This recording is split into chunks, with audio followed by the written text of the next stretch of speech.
చేస్తే కుక్క దాడి చేసింది. సో అలాంటిది ఏదైనా జంతువు కూడా పాప పైన దాడి చేసే ప్రయత్నం చేస్తే ముందు అడ్డుపడేది కుక్కే. సో పాప కన్నా ముందు గాయపడాల్సింది కుక్కే. కుక్క వంటి పైన మరి జంతువు దాడి చేసిన గాయాలు గోర్లు కానీ ఆ పళ్ళతో అది కరిచింది కానీ అటువంటి గాయాలు ఏమి కూడా లేవు. మూడో రోజు కుక్క వచ్చినప్పుడు దానికి టెస్టులు నిర్వహించారు. తర్వాత దానికి GPS ట్రాకర్ అమర్చి దాన్ని ఫ్రీగా వదిలేశారు. అడవిలోకే తీసుకెళ్లి వదిలేలా దాన్ని ఫ్రీగా వదిలేశారు. అది ఎక్కడికి వెళ్తుంది దాని ద్వారా ఆచూకీ తెలుస్తుందేమో చెప్పేసి ప్రయత్నించారు, కానీ అదంతా కూడా జరగలేదు. దాని తర్వాత ఆ కుక్క యొక్క ఆరోగ్యం క్షీణించి అది ప్రాణాలు విడిచింది. దాని పోస్ట్ మార్టం రిపోర్ట్స్ ఆల్మోస్ట్ ఇప్పుడు వచ్చినట్టే.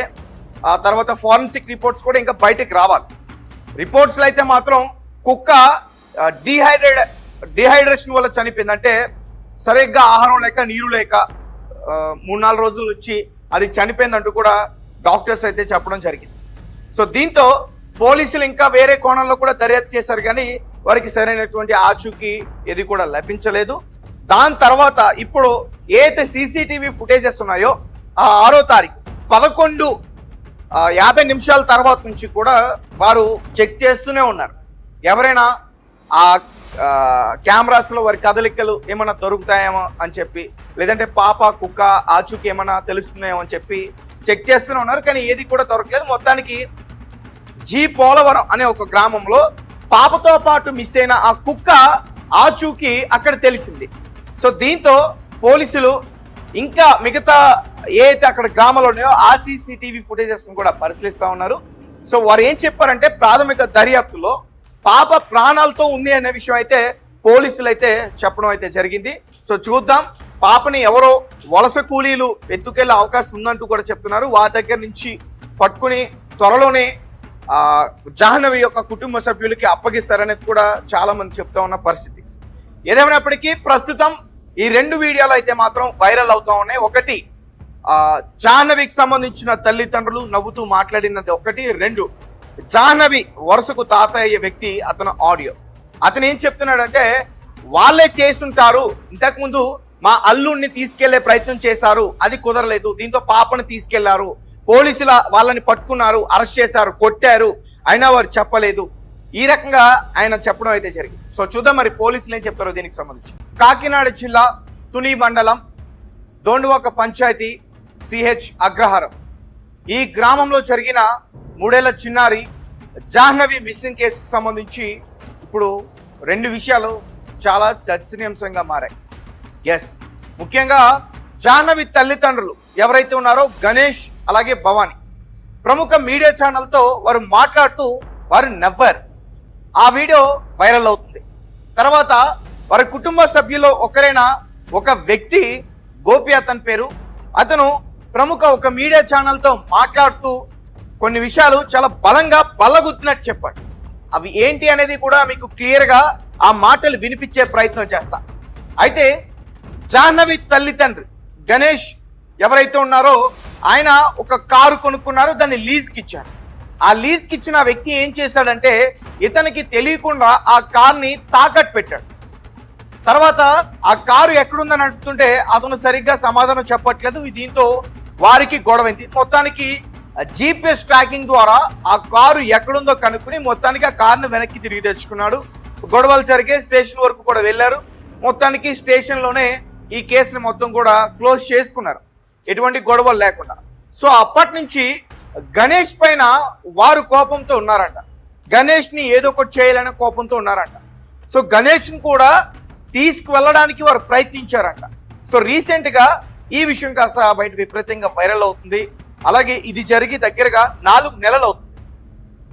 అయితే గణేష్ మీద కోపంతోనే జాహ్నవిని వారు తీసుకెళ్లారా అనే కోణంలో కూడా పోలీసులు దర్యాప్తు చేశారు. వారిని అదుపులోకి తీసుకున్నారట, తర్వాత వారిని కొట్టారంట, కానీ వారు నిజం చెప్పట్లేదంట. ఇదంతా కూడా చెప్తుంది రెడ్ టీవీ కాదు. ఎవరైతే గోపి ఉన్నారో ఆయన ఒక మీడియా ఛానల్తో మాట్లాడుతూ ఈ విషయాన్ని మొత్తం కూడా చెప్పే ప్రయత్నం చేశాడు. ఆ మాటలు ఏంటి, ఏం మాట్లాడాడు అనే దాని గురించి కూడా నేను క్లియర్గా వినిపిస్తా. అలాగే ఇతను జాహ్నవి ఆ కుటుంబ సభ్యుడే, వరుసకు జాహ్నవికి తాత అవుతాడు. అంటే భవానీ వాళ్ళ తండ్రి వాళ్ళ తమ్ముడు ఇతను. సో ఇతను ఈ విషయాన్ని చెప్పాడు. సో ఒకసారి వినండి, విన్న తర్వాత మీరు ఖచ్చితంగా కమెంట్ చేయండి. వేరే వారికి లీజ్కి ఇచ్చిన తర్వాత వాడు అక్కడ పెట్టేశాడు.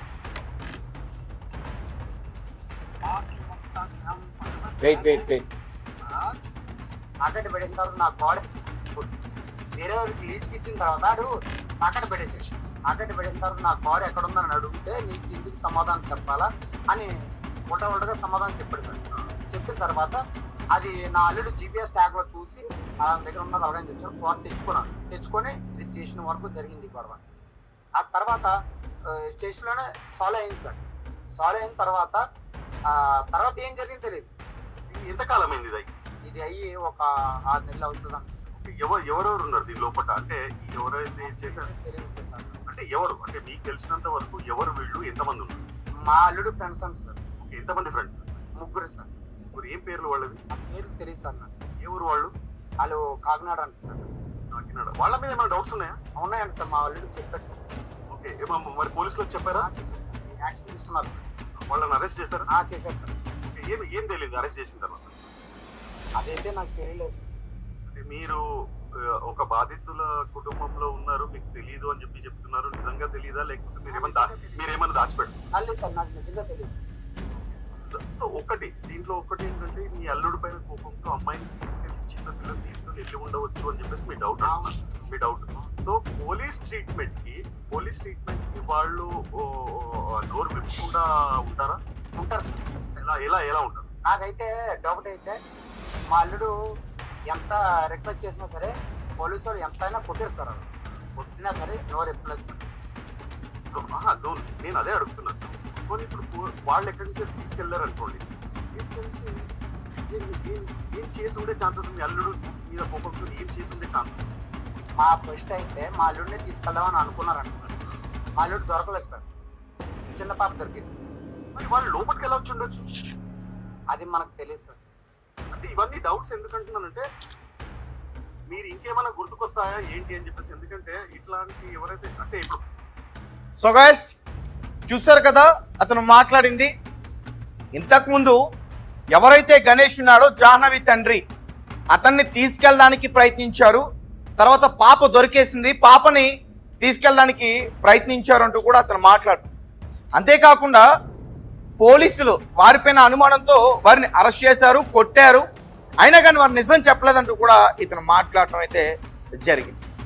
సో దీంతో నిజంగానే జాహ్నవిని తీసుకున్న వ్యక్తులు ఈ గణేష్తో ఎవరైతే ఈ కారుకు సంబంధించి గొడవ పడ్డారో ఆ వ్యక్తులేనా అనే కోణంలో ఇప్పుడు పోలీసులు ఇంకా డీప్గా ఈ కేసుని ఇన్వెస్టిగేషన్ అయితే చేయడం జరుగుతూ ఉంది. ఎలా మొత్తానికైతే ఒక సీసీటీవీ ఫుటేజ్ అయితే ఇప్పుడు వెలుగులోకి వచ్చింది.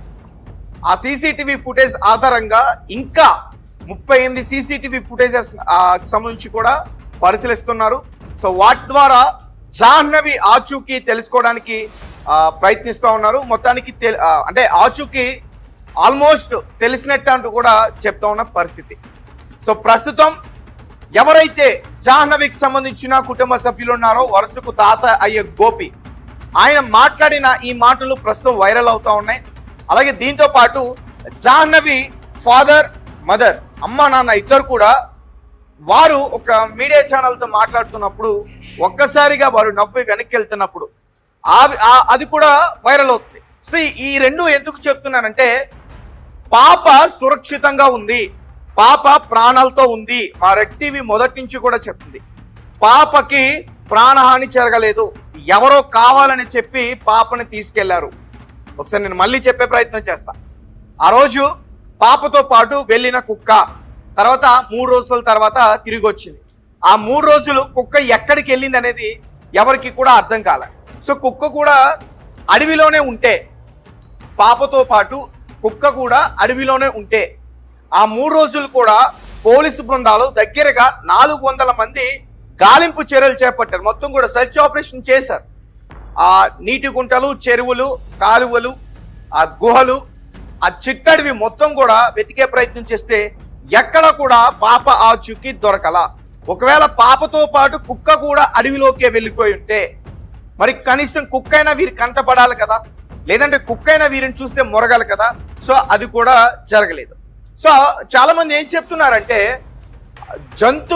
ఏదైనా జంతువు దాడికి అది భయపడి అది ఖచ్చితంగా పారిపోయి ఉంటుందని కూడా చెప్తున్నారు. ఇక్కడ ఒకటి చూడండి, పాపారావు కంచి దగ్గర చూసినప్పుడు పాపని దగ్గరికి తీసుకోవడానికి ట్రై చేస్తే కుక్క దాడి చేసింది. సో అలాంటిది ఏదైనా జంతువు కూడా పాప పైన దాడి చేసే ప్రయత్నం చేస్తే ముందు అడ్డుపడేది కుక్కే. సో పాప కన్నా ముందు గాయపడాల్సింది కుక్కే. కుక్క వంటి పైన మరి జంతువు దాడి చేసిన గాయాలు గోర్లు కానీ ఆ పళ్ళతో అది కరిచింది కానీ అటువంటి గాయాలేమి కూడా లేవు. 3వ రోజు కుక్క వచ్చినప్పుడు దానికి టెస్టులు నిర్వహించారు. తర్వాత దానికి GPS ట్రాకర్ అమర్చి దాన్ని ఫ్రీగా వదిలేశారు. అడవిలోకే తీసుకెళ్లి వదిలేలా, దాన్ని ఫ్రీగా వదిలేశారు. అది ఎక్కడికి వెళ్తుంది, దాని ద్వారా ఆచూకీ తెలుస్తుందేమో చెప్పేసి ప్రయత్నించారు, కానీ అదంతా కూడా జరగలేదు. దాని తర్వాత ఆ కుక్క యొక్క ఆరోగ్యం క్షీణించి అది ప్రాణాలు విడిచింది. దాని పోస్ట్ మార్టం రిపోర్ట్స్ ఆల్మోస్ట్ ఇప్పుడు వచ్చినట్టే. ఆ తర్వాత ఫారెన్సిక్ రిపోర్ట్స్ కూడా ఇంకా బయటకు రావాలి. రిపోర్ట్స్లో అయితే మాత్రం కుక్క డిహైడ్రేషన్ వల్ల చనిపోయింది. అంటే సరిగ్గా ఆహారం లేక నీరు లేక 3-4 రోజుల నుంచి అది చనిపోయిందంటూ కూడా డాక్టర్స్ అయితే చెప్పడం జరిగింది. సో దీంతో పోలీసులు ఇంకా వేరే కోణంలో కూడా దర్యాప్తు చేశారు, కానీ వారికి సరైనటువంటి ఆచూకీ ఏది కూడా లభించలేదు. దాని తర్వాత ఇప్పుడు ఏదైతే CCTV ఫుటేజెస్ ఉన్నాయో ఆ 6వ తారీఖు 11:50 తర్వాత నుంచి కూడా వారు చెక్ చేస్తూనే ఉన్నారు. ఎవరైనా ఆ కెమెరాస్లో వారి కదలికలు ఏమైనా దొరుకుతాయేమో అని చెప్పి, లేదంటే పాప కుక్క ఆచూకీ ఏమైనా తెలుస్తుందేమో అని చెప్పి చెక్ చేస్తూనే ఉన్నారు, కానీ ఏది కూడా దొరకలేదు. మొత్తానికి పోలవరం అనే ఒక గ్రామంలో పాపతో పాటు మిస్ అయిన ఆ కుక్క ఆచూకీ అక్కడ తెలిసింది. సో దీంతో పోలీసులు ఇంకా మిగతా ఏదైతే అక్కడ గ్రామాలు ఉన్నాయో ఆ CCTV ఫుటేజెస్ కూడా పరిశీలిస్తూ ఉన్నారు. సో వారు ఏం చెప్పారంటే ప్రాథమిక దర్యాప్తులో పాప ప్రాణాలతో ఉంది అనే విషయం అయితే పోలీసులు అయితే చెప్పడం అయితే జరిగింది.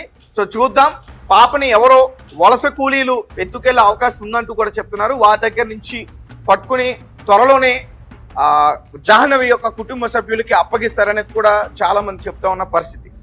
ఏదేమైనప్పటికీ ప్రస్తుతం ఈ 2 వీడియోలు అయితే మాత్రం వైరల్ అవుతా ఉన్నాయి. ఒకటి జాహ్నవికి సంబంధించిన తల్లిదండ్రులు నవ్వుతూ మాట్లాడినది ఒకటి, 2 జాహ్నవి వరుసకు తాతయ్య అయ్యే వ్యక్తి అతను ఆడియో. అతను ఏం చెప్తున్నాడంటే వాళ్ళే చేసుంటారు, ఇంతకుముందు మా అల్లుడిని తీసుకెళ్లే ప్రయత్నం చేశారు, అది కుదరలేదు, దీంతో పాపను తీసుకెళ్లారు, పోలీసుల వాళ్ళని పట్టుకున్నారు, అరెస్ట్ చేశారు, కొట్టారు, అయినా వారు చెప్పలేదు. ఈ రకంగా ఆయన చెప్పడం అయితే జరిగింది. సో చూద్దాం మరి పోలీసులు ఏం చెప్తారో దీనికి సంబంధించి. కాకినాడ జిల్లా తుని మండలం దోండువాక పంచాయతీ CH అగ్రహారం ఈ గ్రామంలో జరిగిన 3 ఏళ్ల చిన్నారి జాహ్నవి మిస్సింగ్ కేసుకు సంబంధించి ఇప్పుడు 2